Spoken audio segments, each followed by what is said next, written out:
but you are up for re-election. Congressman Don Bacon joins me. Congressman, welcome to the program. Thanks for being here. Tom, thank you. Congratulations having the show. I'm just honored to be on it. Well, let's see how it goes first, and then we'll take it from there. I'm trying to butter you up a little bit. Oh, good. Let me butter you up then starting off with an easy question. Okay? Why should voters give you a second term? Well, first of all, there's no one better positioned with my experience on national security. I'm the only roughly 30-year active duty retired general.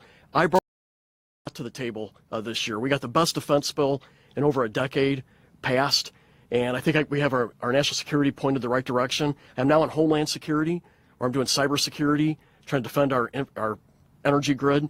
I think I bring some expertise to Congress that was sorely lacking, and I look forward to continue on with that. I fulfill my promises. I promised that I would work hard for tax reform.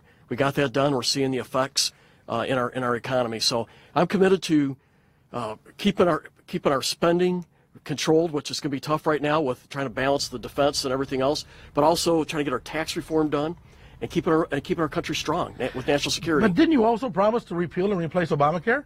That failed miserably. Didn't you also promise to keep the budget in check? And this tax plan that you're touting is adding another $1 trillion in our debt. The government borrowed another $300 and some odd billion this last week alone.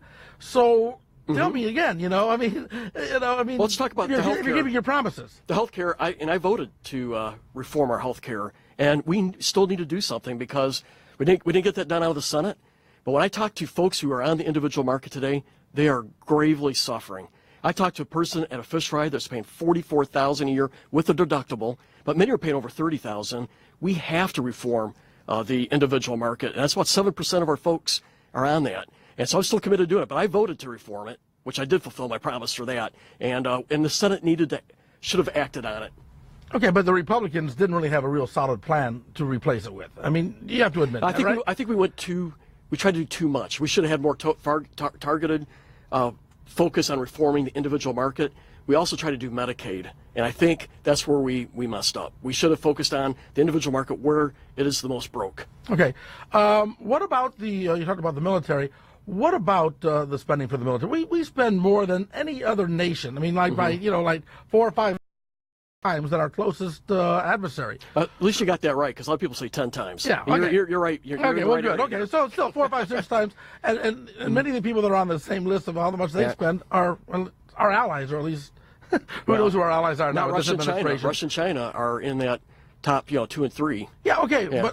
But then you got a president that wants to spend military money to build a wall. Yeah. Okay, and you talk about the cyber, and that's really where the attack is, and yet the Republicans in Congress shut down the investigation about Russia's interference with our elections. Well, I think we have a pretty good idea what they were doing on that with the investigation. Well, let's back up. We cut the military 18% since 2010, and we did 37 continuing resolutions, which means you can't adjust for any new aircraft or training or whatever. You have to go with last year's budget. And the consequence of that, while you're fighting 2 wars, and you have a global mission with North Korea, Russia in the Baltics, nuclear space, today only half the Navy aircraft can fly. We have 58 combat brigades in the Army, only 5 can fight tonight. That's bad for deterrence when you're talking about North Korea. We have the smallest Air Force ever, the smallest Army since World War II, the smallest Navy since World War I. We lost 80 people in routine operations last year because of poor training and bad maintenance. So we had to fix this. Okay, well, let me talk to you about the concerns that I have about you being such a pro-spending money on the military. If you were a farmer and feeling this way, I wouldn't have quite the same. It's like saying, let's cut all these government programs, let's cut the spending on everything except what is of my interest. Well, Tom, we already cut military 18%. We cut military 18% since 2010 while fighting 2 wars. So what we've done is we put back in 10% increase. So we're basically looking at us putting back in 60% of what we cut while we're fighting wars, while we have this going on with North Korea. So I think when we make the case right, people understand it. When you lose 80 people in the course of routine operations because they don't understand their equipment on the ship, so you get a ship collision or you have bad maintenance on aircraft, there's something wrong. We lost almost 4 times the number in routine operations we did in combat operations last year. And I think no one comes to the table with my background to voice for this, and I'm going to be a voice for our servicemen and women. They haven't had a pay raise that matched inflation in over a decade. So at least we gave them a pay raise that matches inflation. So I think we have a bill that will get the military healthy again. It doesn't take us back to where we're at in 2010. We're going up 10%, but it was cut 18%. And I think we found the right spot now. But we are still substantially more than Canada. And in Canada, they're doing okay, right? Yeah, they can focus within their borders. The U.S. has a global, mission out there. We're worried about what goes on in the Korean Peninsula. We worry about the Baltics and Poland with Russia. Russia not long ago went into Estonia, kidnapped one of their intelligence officers, brought him back to Russia. Estonia's a NATO ally. We're a country that has global concerns, and we think that the world's more peaceful if we have that connectivity with NATO, South Korea, and Japan, Australia. But that means we have a global requirement. And so no other country in the world is worrying about Afghanistan like we are right now, in Iraq, the Baltics, deterring in the Korean Peninsula. And I think we should be those concerns. But I mean, we can talk about the strategy, but if you're going to have that strategy, you got to fund to it. If not, then you need to pull the strategy back. But no other country in the world has the debt that we have in doing all of this. And no other country in the world has had everybody targeting them the way that these other countries are targeting us. Yeah. So, I mean, we are, I guess, the world's police keeper, right? Policeman. Right. But is that necessarily a good thing? Well, I think it is for peace. I think it would be a more dangerous world if we withdraw within our borders, become more isolationist again.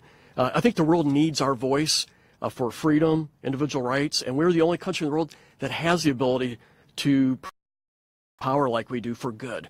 And I think people want us to counterbalance what Russia's doing right now. Russia is acting aggressively with its neighbors. China scares Vietnam, the Philippines, Japan, because they're getting more and more aggressive. And we are what provides some stability there. So I think we're better off being out there, working with our allies, and it creates a more stable environment. If we pull back in, become more isolationist, I think the world will be more dangerers. Okay, you mentioned Russia, and when we return, take a quick break here. When we return, a lot going on with Russia, and I'm going to ask the congressman, will you welcome Donald Trump coming to campaign for you this November?